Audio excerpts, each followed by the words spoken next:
We are recording. Everyone, welcome to our week 5 live classroom. After this week, we will have successfully completed our first third of the course, so congratulations. All right, so today's live classroom is going to be just a little bit different since we have an exam at the end of this week. At the end of our live classroom today, after we cover the Chapter 5 content, I will also be going through some exam information. So the practice exam that I shared with you guys in my announcement yesterday, we're basically just going to run through that together today. So yeah. So I made a quick list here of a couple of things that were common themes in your peer review journals. So first one, I should spell that right. So copying code. All right, I had a couple of questions this week about copying code, and some of the students were like, yeah, so my code looks really similar to like this guy's code, or I basically copied it from the book. So think about like when you write an English paper, if you don't like cite information that you're using, it's plagiarism. And it's similar for coding in this class. So when you're copying code, make sure to cite if you copied it or where you copied it from. Okay, and even if you like copy code and then you like change up a couple of things, just make sure to cite it. Be like, yeah, so just leave it in a comment. Be like, I got the code from this source or whatever. And with that said, I do kind of discourage that. I would much rather you look at somebody else's code, whether it be on Google or in the peer review discussion boards or in the textbook, and be like, okay, like run it, you can see like their code's running if you like run it on your computer, and then look at it on like one half of your screen, while on the other half of your screen you have like your program and you're like typing it out. But if you ever do copy code, just make sure to cite it and have that in your program that you cited that code from whatever source. Any questions about that? I have one quick one. Yeah, go Emily. So in the assignment for last week, when it said in the instructions, take what it says in the book and then change it. So that would be okay to copy from the book, or do you want us to look at it and then type it out ourselves? For sure. So last week's one was like the main exception. I don't think you'll have that ever again in this course. But yeah, I mean, when it says like go ahead and copy this from the book, like that's totally fine. And if you want to leave a comment in there being like, hey, I copied this from the book, then that's great too. Okay, thank you. Yep. Any other questions about this? Okay, I should let you guys know. So I have a program that I haven't run yet. I start running it about week 5 when our JavaScript programs start getting a little bit more difficult. And the program will look through a directory of files on my computer and look for duplicate code. And so just be aware that it's very easy to find when people have copied code from other people. And so yeah, just be aware of that.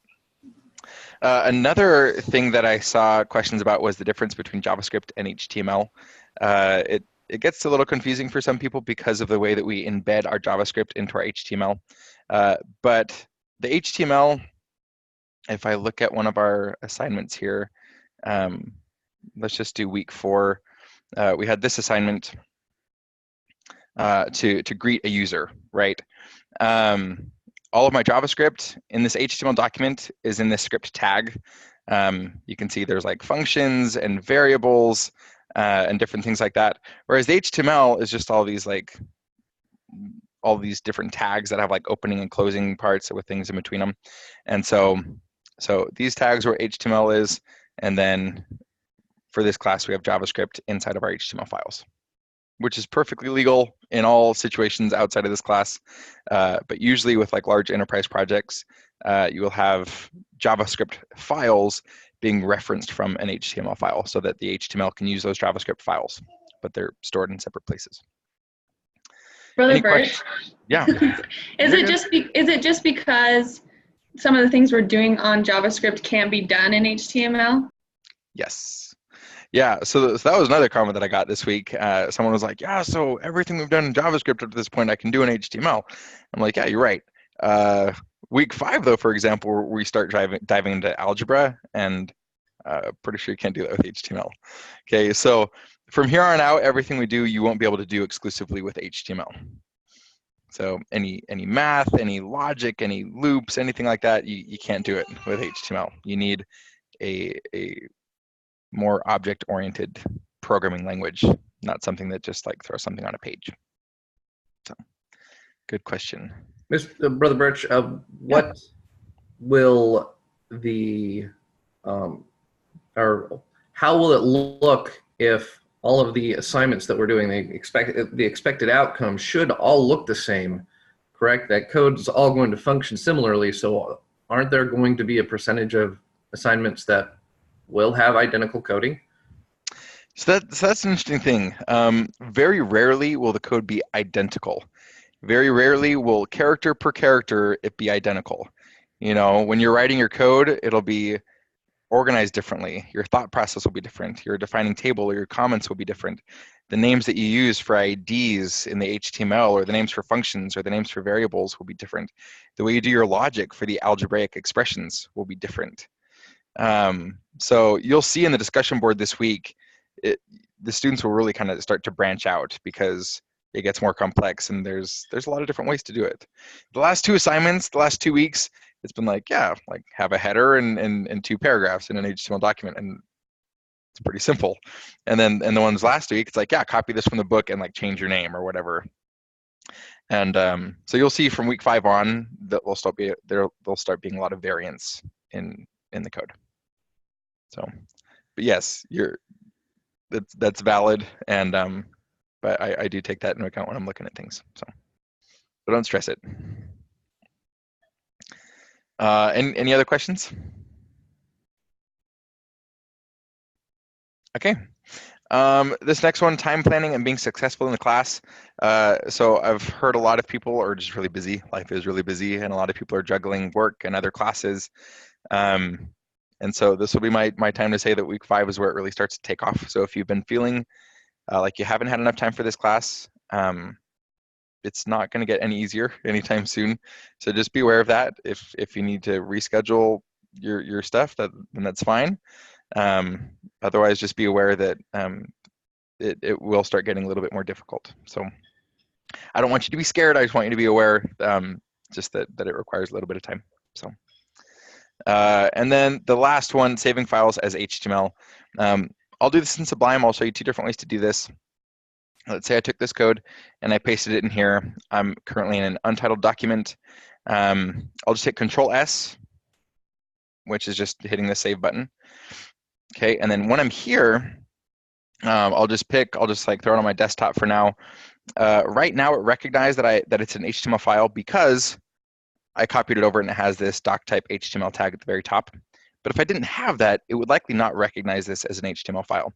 So let's say I named this like week 5 assignment 1 or whatever. Okay, there's 2 ways I could save it as an HTML file: hitting .html and just saving it explicitly as a .html file right here, and that'll work. Or I could leave that off and open up this massive drop down and be sure to have .html, this whole thing selected right here. Okay, and that'll do the exact same thing. So if I hit save right now, you can see it saves it as week 5 assignment 1.html, and I could open up this in the browser and run it. Okay, there's 2 ways to save those. Any questions about that? Sweet. In that case, I'm pretty sure that's all I had. Yes, it is. So let's dive into chapter 5. All right. I have videos for that, so I won't look at the chapter 4 assignments. Okay, so chapter 5, we're learning about variables and arithmetic. Now, if you look at previous assignments, you'll see that we did use variables. So this was my week 4 assignment, even though I named it week 5 here, which, sorry. But anytime I use var, that's a key word to set aside this name in memory for space for a variable. Okay, so I have a variable age, I have a variable greeting, and then I'm able to do things with those variables.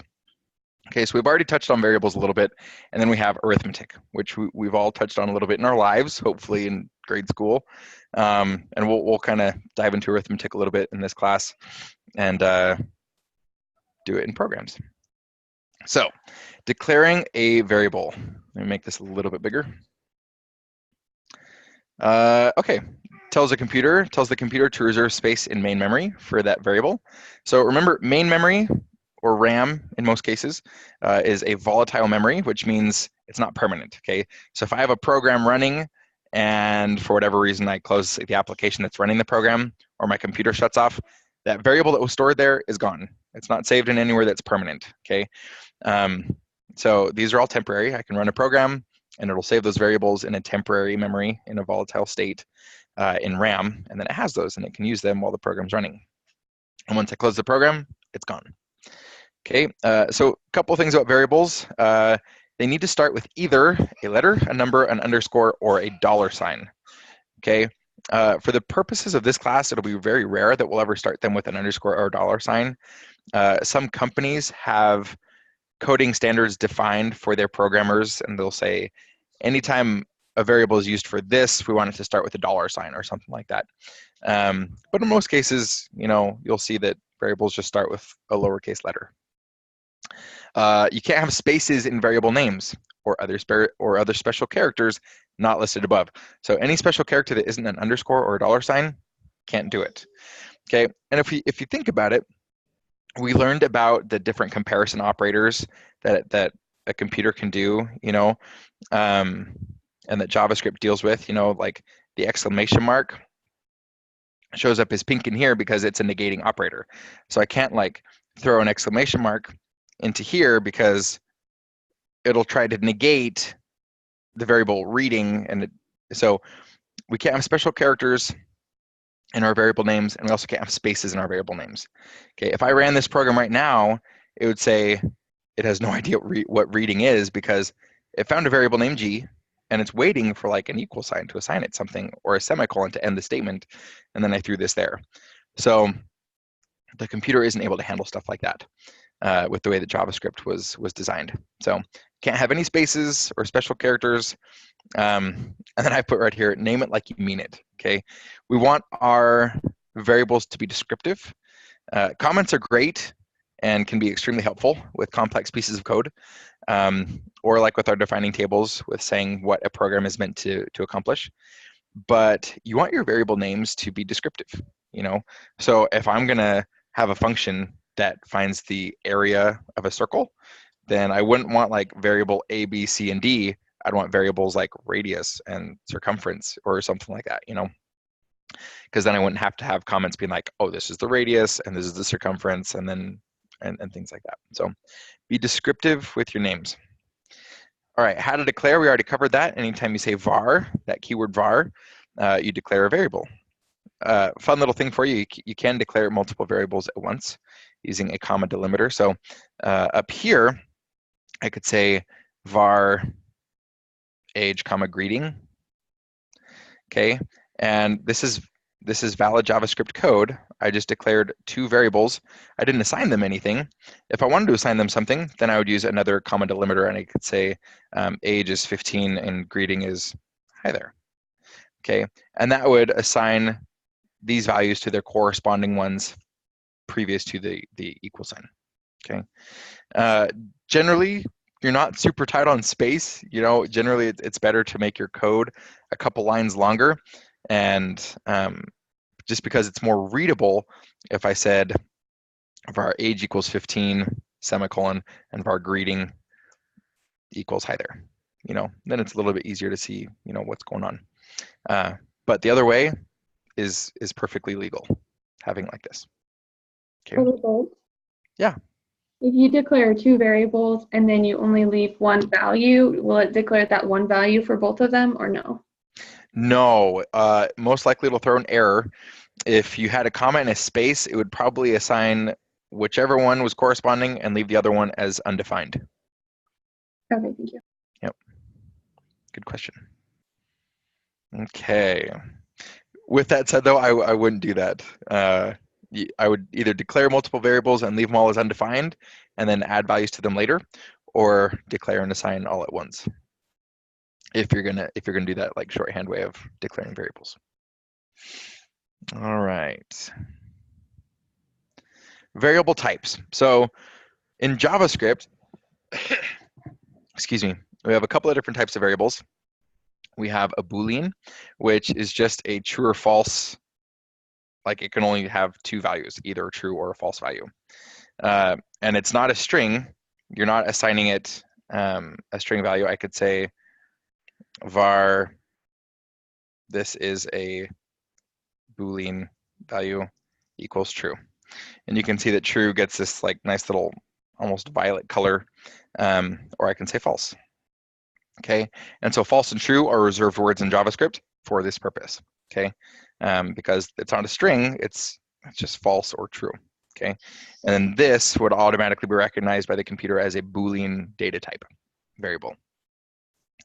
Okay, so we have Boolean, we have number, which I did a second ago with age. I said var age was 15. Okay, so we have a number data type right there. Same thing holds true if I added a nice big old decimal. That's totally fine too. It's still just a number type and it recognizes that. We have a string, which we've seen, anything inside of quotations. Okay, so that's a string. We have greeting, which is a string. Now this is something interesting. So if we ignore this for now, age is 15.22, give or take. And then I throw age into the middle of this concatenated string. So when greeting is declared and assigned this value, what do you think will be the data type of greeting? Is it a string? It is a string. Yep. Yep. The compiler will recognize age as a number, and then it'll throw it right into the string, and then that's it. It made the string greeting, and that was it. So very good. All right, we have a function. Okay, we've seen functions. Here's a greet user function, and functions are declared. They always have to have the function keyword, the name of the function. They have opening and closing parentheses with or without stuff inside of them, which we haven't gone into parameters very much, but that's what this is for. And then it'll have opening and closing brackets. Okay, so this is an example of a function that we all did something similar to last week. And then we have an object, such as an array or date. The example that I have right here has several pieces of data in it. So you can see name is a string and phone is a string because of the quotation marks. But these strings with the names of name and phone are being stored inside of a single object. So I have an example of an object right here. I have a student. This object is named student. And you can see it's declared with these curly braces. And there are several different attributes inside of this object. There's a name attribute, which is a data type of string. You know, this is just a variable name that is a part of student. And there's a type variable, which is just online, if I was like an online student.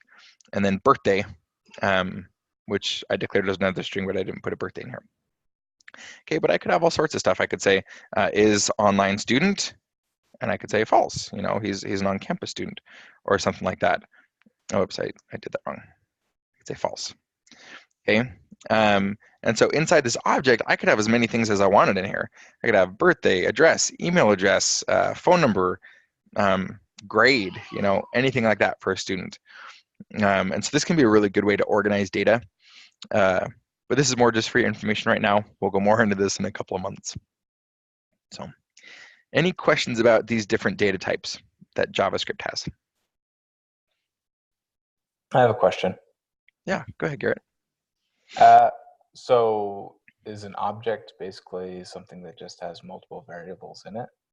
Yes. Yep. One really good example of an object. Let's see here. I wonder what my second assignment looks like. Okay, so right here, this document that we've seen several times already, document.get element by ID that we use, document is a built-in JavaScript object. So if I run this in my browser, and I hit F12 to open up my developer tools, I'm in the sources tab and I can look at my code. Okay, and in the sources tab, I can interact with this and I can put a breakpoint right here. And what this breakpoint will do is it'll stop my code when I run this function apply scripture. Okay, this button verse is what we'll call apply scripture, and you can see it kind of paused the page, it paused the code right here. I can hover over document and see everything that is inside of this document object. There's a lot of stuff, okay? Everything from the URL to the type of encoding to the date to all sorts of stuff. And you can see that all these have a data type. You know, these ones are null. This is a number. This is a string. There's a couple of Boolean values up in here. This is an array. This is an object. And so this single object has a lot of stuff in it.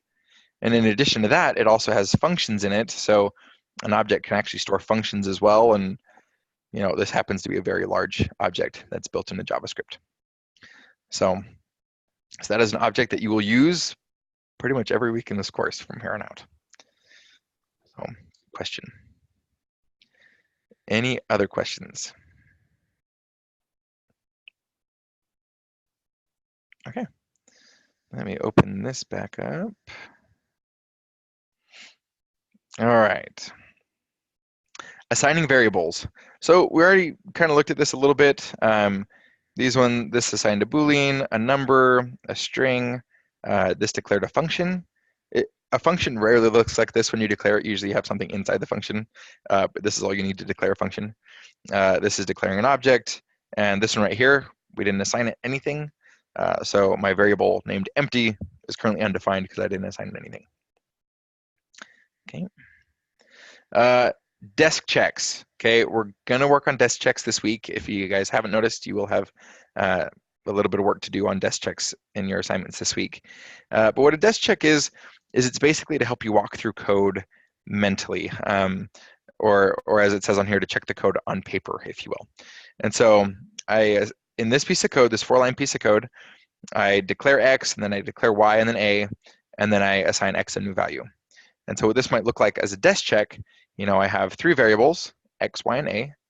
I assign X7, and then Y -3, and then A7, because X was 7. And then I assign X the value of A, or I assign X the value of 4, and so X would change. You know, so I could use desk checks to kind of just like walk me through how code works. Okay, and this is really helpful to kind of track how code is doing things. And when you're walking through code as well, like when you use a breakpoint, it's really nice because you can just like step through it and hover over it and see like exactly what different things are being assigned to different values and things like that. So any questions about desk checks?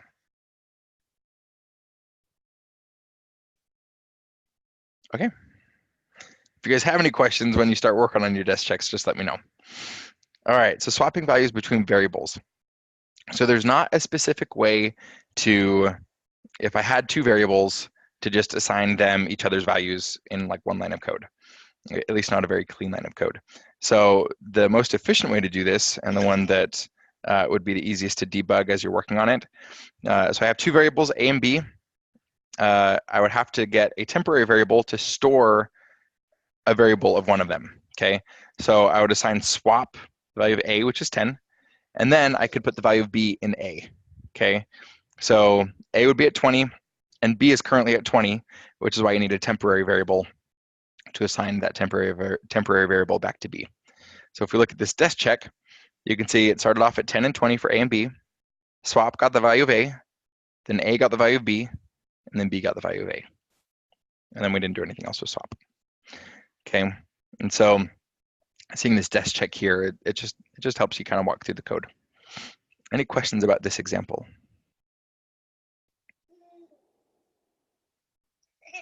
Okay. All right, arithmetic expressions. So from here on out, we're going to have a fair bit of arithmetic in this class. Most of them are pretty straightforward. We won't be using the negation operator very much, but that's just to negate a certain value with arithmetic. Instead of this, usually you would see just like an exclamation mark, which would negate an entire set of data once you have it. But again, it's not super common to see like that. Multiplication, pretty straightforward. Division. Modulus, get lots of questions about this. So mod in math is basically the remainder after division has taken place. So if I had Let me just open this up right here. So if I had like 5 mod 2, okay, 2 goes into 5 twice, and there's 1 left, okay? So 2 plus 2 is 4, and then there's 1 remaining between 4 and 5. And so 5 mod 2 is 1, okay? So mod isolates that remainder. For however many times that factor went into that value, whatever's left afterwards is what mod looks for. So if I said 4 mod 2, it'd be 0, because 2 evenly goes into 4. All right, if I said like 16 mod 9, then it'd be 7 left, because 9 goes into 16 once, and there's 7 left. Okay, so that's what modulus does. And then obviously we have addition, subtraction, and our assignment operator. Okay, any questions on these?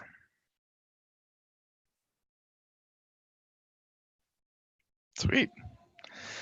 All right, operator precedence. Back in the day, we all learned about order of operations. Same holds true for JavaScript, okay? So parentheses will always go first. So if you ever have any questions about what will go first in your equation, if you have like a bunch of stuff going at the same time, just throw some parentheses in there, and that'll be taken care of first, okay? After parentheses, we have our negation operator. And then multiplication, division, and modulus all have the same order they all have the same operator precedence. So at that point, it would just be from left to right, whichever one comes first, that'll be the one that's evaluated first, and then all the way to the right until the end of the statement. Same thing with addition and subtraction. They both have the same level of precedence, and so it'll just go from left to right, whichever one comes first. And then the very last thing that happens is the assignment operator. So once everything has been computed, it'll be assigned to whatever variable you wanted to assign that computed value to. Okay. Questions about this? All right, a good place to practice this, I included this link in here. It's just a W3 Schools. If you type in JavaScript arithmetic in the W3 Schools search bar or in Google, this will be one of the first things to come up. And I really like this page because of these try it yourself things. You know, you can look at this and see kind of what'll happen first. So if I hit divided by 2, you know, we have 2 options here. Either it'd be 150 divided by 2 is 75, or it'd be 50 divided by 2, which is 25, plus 100 would be 125, okay? And because of order of operations, 50 divided by 2 will happen first, which would be 25, plus 100. And so we got 125, okay? So with a lot of the math that we'll be doing, some of it gets a little lengthy for the type of computations we'll have to do. And so having, you know, a place to practice is really helpful. You guys could see that I practiced right here in the console. You know, I could say 100 minus 50 divided by 2, and it'll show me immediately it's 75. And this is just in the console of the developer tools. Okay, so another place to practice. Okay. Algebra to JavaScript. Okay, you will be doing some of this this week, and similar things in future weeks as well. Okay, and I always encourage students to try to practice this a lot. When you're reading through the book, you know, try to write this out. Practice with the W3 Schools Try Editor, or practice in the console of the developer tools in Google Chrome. Wherever you want to practice it on paper, you know, and then try to like throw it into JavaScript. Okay, but we have this right here, which is just an algebraic expression, and we have to be able to convert this to JavaScript. Okay, and so when thinking about this, when I converted it, I did it very literally. So I have I times, because in math, you know, when you have a variable or a number next to a parenthesis, it'll automatically be multiplied by that. In JavaScript, you can't just leave it next to that. It'll throw an error. You have to have the asterisk there for the multiplication. But then I have 1 plus a divided by n, okay? Because of order of operations, this inside of the parentheses will happen before the addition of 1. And so I didn't have to worry about parentheses there. But this will all get computed together. And then I multiply that by y divided by n. And then I put these parentheses here because if they weren't here, this multiplication on y would happen before the division of n. Okay, and so with these fractions, the y over n and a over n, I had to put them in parentheses and then explicitly state my multiplication where this wasn't explicitly stated because the parentheses were here.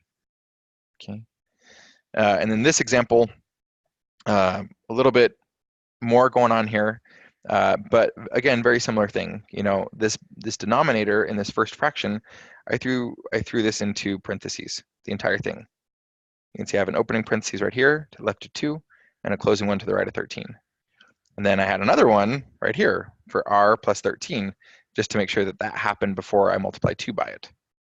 Okay, and then I minus 3, and then multiply, and then I put all this in parentheses as well. So you can see that, you know, walking through it, it's like, okay, yeah, that makes sense why he put it there, but I wouldn't be able to do it. And so that's why I say, like, when you're reading through the book and you see the many examples that are given in the book, practice them. You know, type them out, try to get a feel for how they're working, and try to get it to work in your code. Any questions about these two examples? I have a question. Yeah, go for it. So if I put parentheses around the bottom of the example 8, if I put parentheses around the whole 3 times a plus b times c, would that be okay, or would it be graded incorrect? Nope, that'd be perfectly fine. So I didn't put one because it didn't have to have one, but very frequently I will put parentheses just for like my own sanity, you know, just to be sure, like, okay, no matter what happens, this will all get computed together. Okay, and if I put this into the console or the try it editor like this, x would get the exact same value as if I put in, you know, a set of parentheses, you know, before 3 and after the end of c, and another one like around the entire thing. Like I could add a bunch of parentheses, and, you know, depending on where I put them, it wouldn't change the final output. Yep. All right, and then I threw this link in here. Again, just for the try it editor, good place to just practice. And also read up on this stuff if you guys have additional questions after reading the book. All right, so here is an example, Celsius to Fahrenheit. Okay, so we have this algebraic expression, all right, and it's the formula for getting Fahrenheit from a Celsius value. Okay, so what I did for this, I had the user be able to type in a Celsius temperature in an input box, and then I got that and put it into a variable called text. I parsed text, okay, because frequently when you're getting a value from an input, it will retrieve that value as a string, even if perhaps it's a number, okay? And we can't do math on strings, okay? If you try to put like a multiplication next to a string, it just won't work. If you try to put like a plus next to a string, the string would just add 32 to the string and it would just concatenate it, okay? So we have to parse the text that is coming in from the user, okay?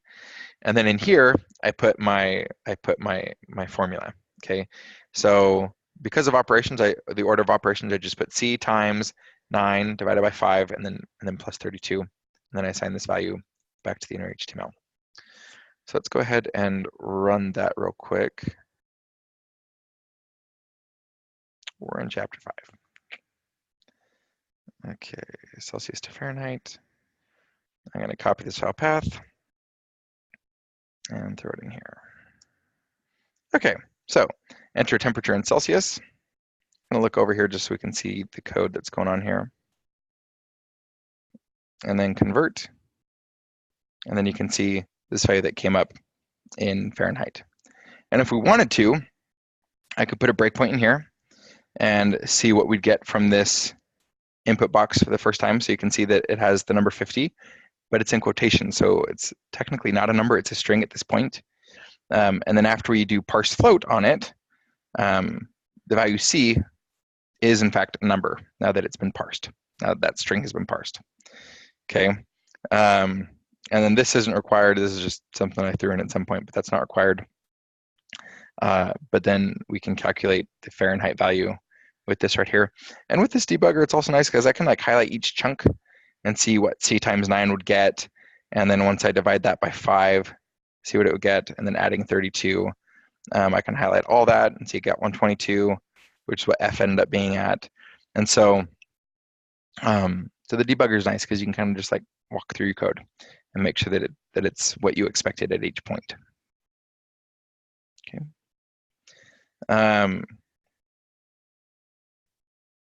and then I have this desk check space down here. This is, again, like I said, really helpful. And so what I just did with like highlighting the different things, I could see that C was parsed, and so it was the number 50. And then I highlighted C times 9, and I got that, and then C times 9 divided by 5, and I could see like each chunk. But thinking through it, as you're writing desk checks, it's helpful to be like, okay, if the user types in 50, or sorry, if the user types in 20 in this example, what would C be after we parse it? And then what would that be once we times it by 9? And then divide that by 5, and then what will F get? Making sure that it works logically on paper, and then checking for errors in your program. Any questions about this?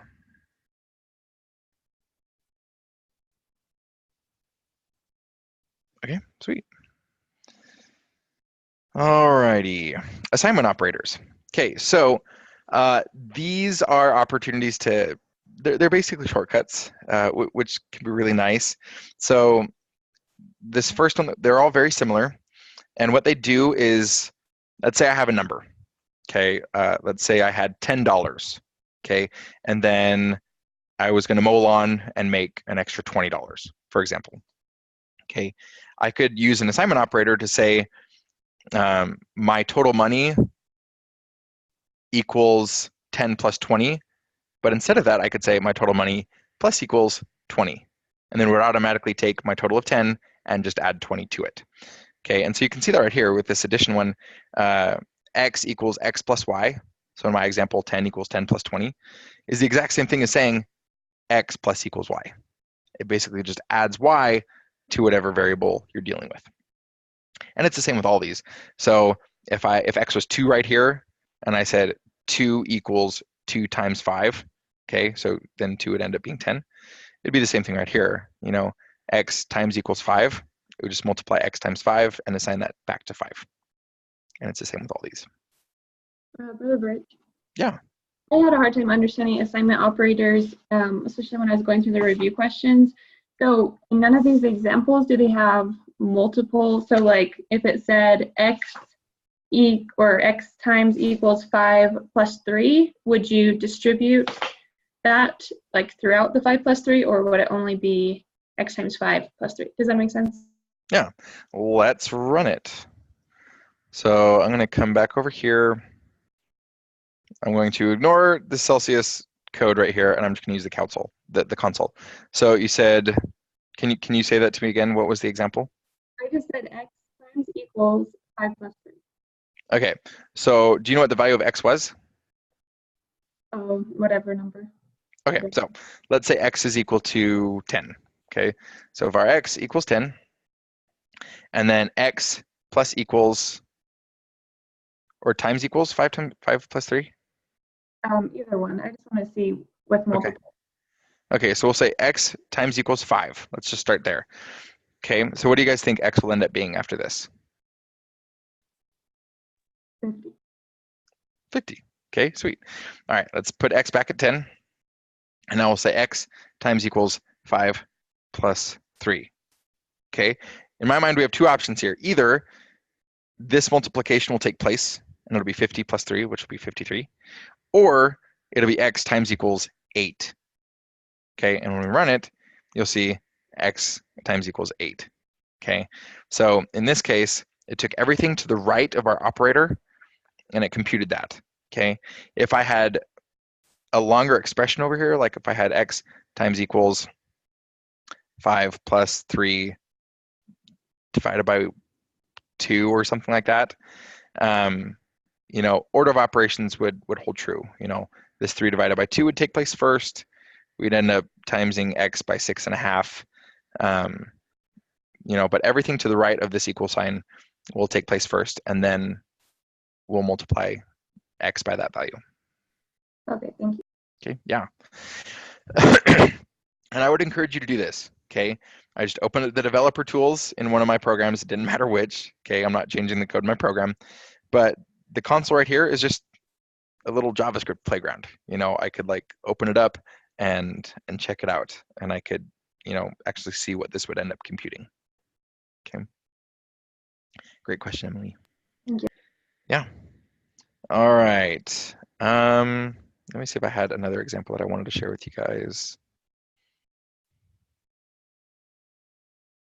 Yeah, I'm going to skip it. Unless you guys want to see it, then I can show you all later, but I'm just going to skip it. Okay. Next one, increment and decrement operators. So these are also kind of like shortcuts, similar to the assignment operators that we just saw. So we have plus plus and minus minus. These are the operators. And there are several ways that you can do it, 4 in total, okay? We have a pre-increment and a post-increment, and then a pre-decrement and a post-decrement, okay? And so this can get a little bit confusing simply because whether it's pre or post, it basically just decides when the incrementing or decrementing will take place, okay? But both of these, the pre and post increment, will increment, sorry about that, will increment whatever value it's being applied to, okay? So right now, x plus equals 1 or x equals x plus 1, these are synonymous. And x plus plus is also synonymous, okay? So when I have the incrementing operator that I'm using, it's just going to increment that value by 1, okay? Or if I have this decrement operator, it'll do the same thing. It'll just decrease that value by 1. All right, so down here we have example 18 from your book. Var A was equal to 4. And just so you guys know, if I saw this in a professional project, I probably wouldn't be super thrilled about it. It's important to understand the order of operations. It's important to understand how the increment and decrement operators function because they are used. They are rarely used in conjunction with other arithmetic in a single statement of code. Okay, simply because you have to look at it and be like, okay, wait, so what's going to happen first and then second, you know? So usually they're just done separately, okay, in separate lines of code. But it is extremely important to understand how they work, okay? So this is a pre-increment operator right here, okay? Which means A will get incremented before anything else takes place, okay? So A is at 4 right here, and then A will get incremented up to 5, as shown right here, and then B will multiply that 5 by 3 and then add 2. So 5 times 3, 15, plus 2, 17, and so B ends up getting 17. Now, if I take that exact same thing, but I put the incrementer after the A, so a post incrementer, then this increment on A will happen after B gets assigned. Okay, so A is still at 4 at the very beginning, and then we have A plus plus, so that'll get assigned after the math takes place. So 4 times 3 is 12, plus 2 is 14. We assign that to B, and then as we do that, A will get incremented up to 5. Okay. Any questions about this?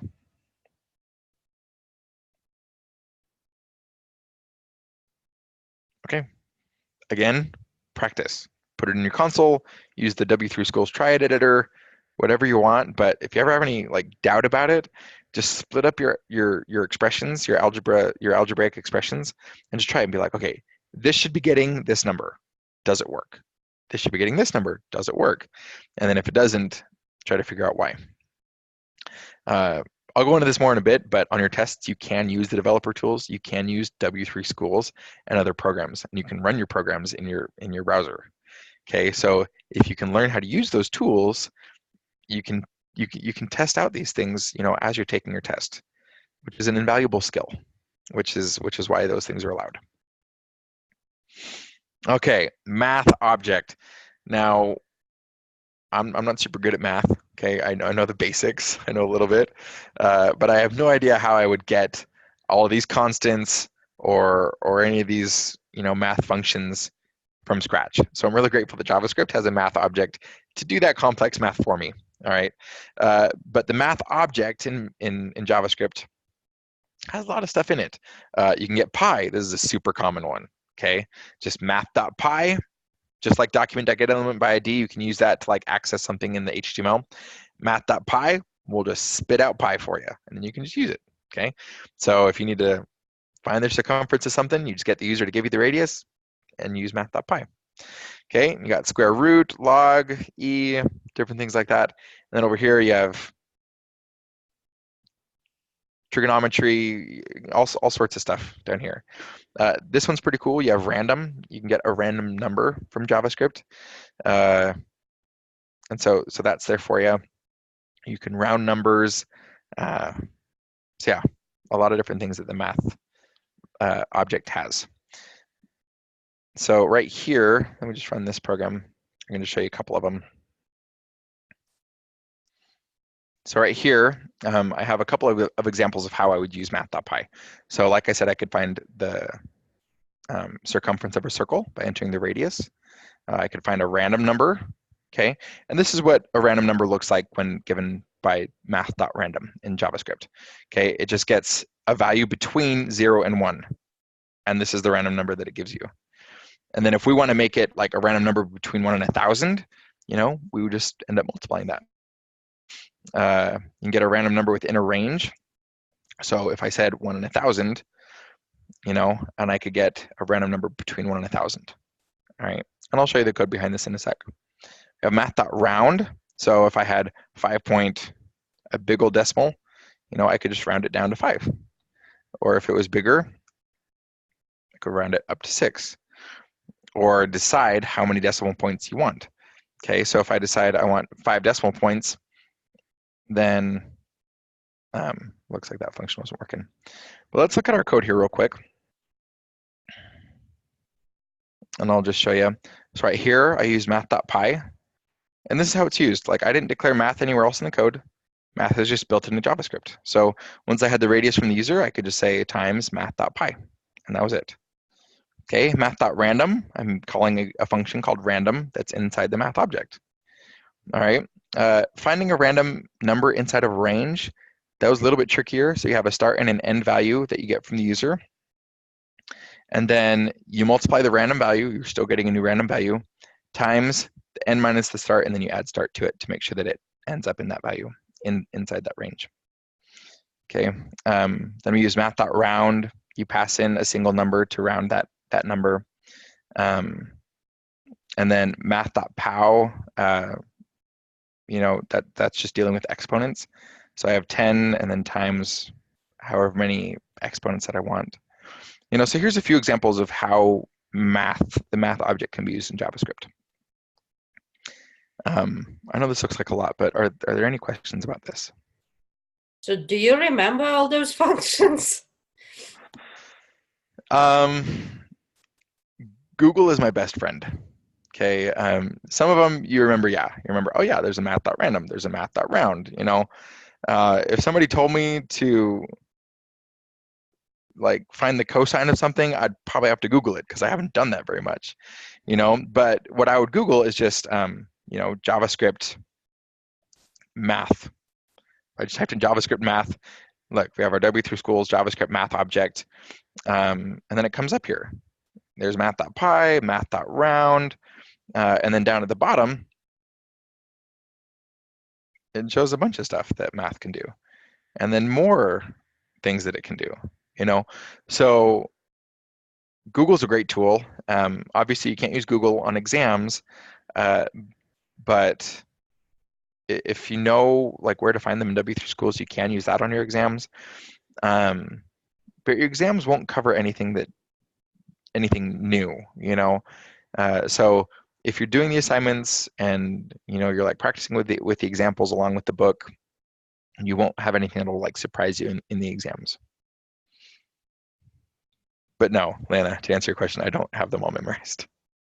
Some of them, yes, the ones that I use frequently, but not all of them.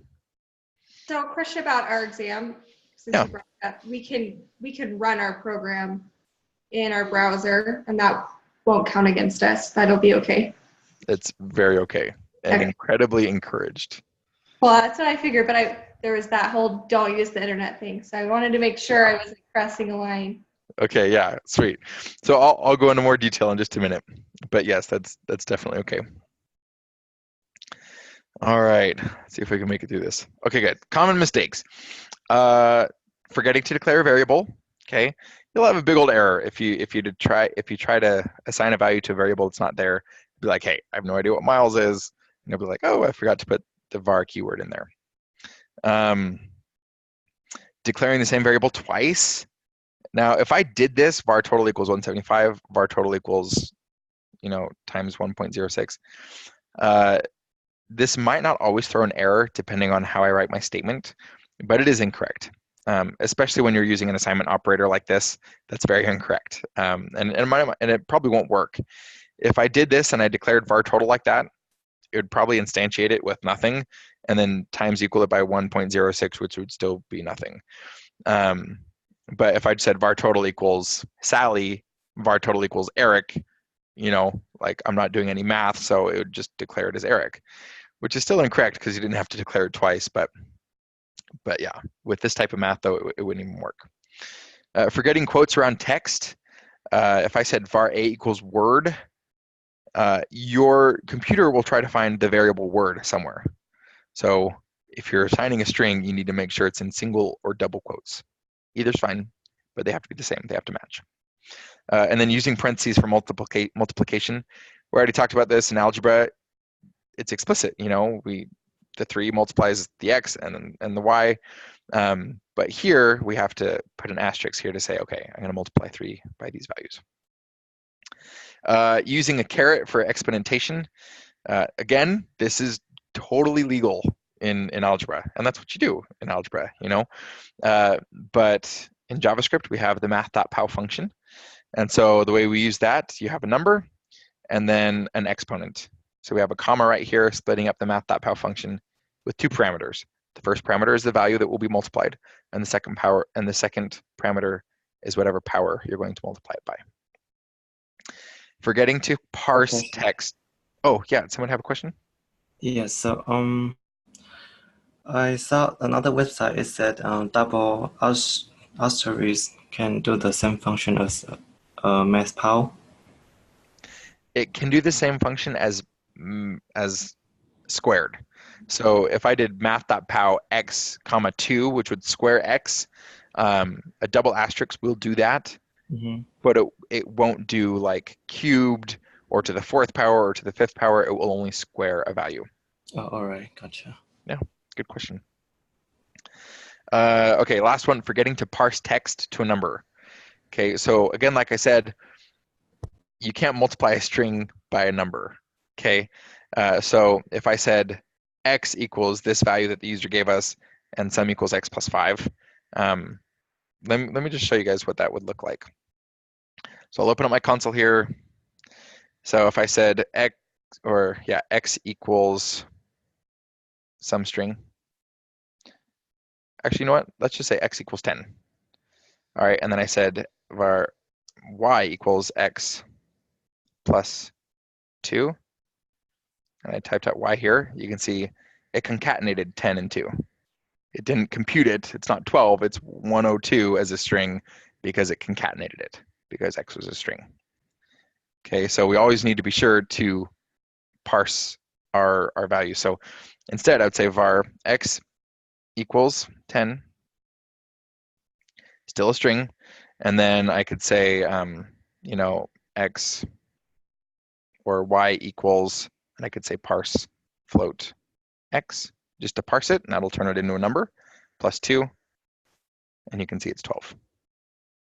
Okay. And those are the biggest common mistakes that I see. So any questions about any of these or anything else we've covered about chapter 5?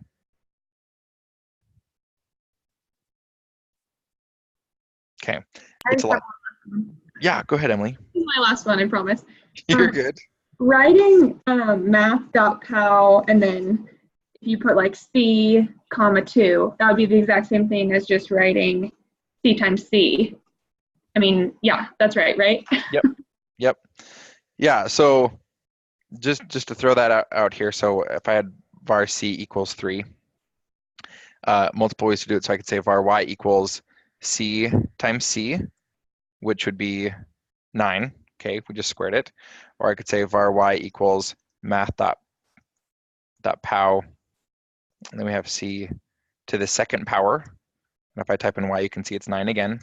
Or I could say var y equals c asterisk asterisk, which is what he just said. Oh, I think I had an error. Anyways, there's a double asterisk one that you can use as well. but that's a shorthand one. The most versatile is the math.pow. You know, it doesn't matter how big the exponent is. So yeah, but yes, C times C would be the exact same thing. Thank you. Yeah. Any other questions? All right. In that case, let's go ahead and dive into our exam. I'm going to stop this recording.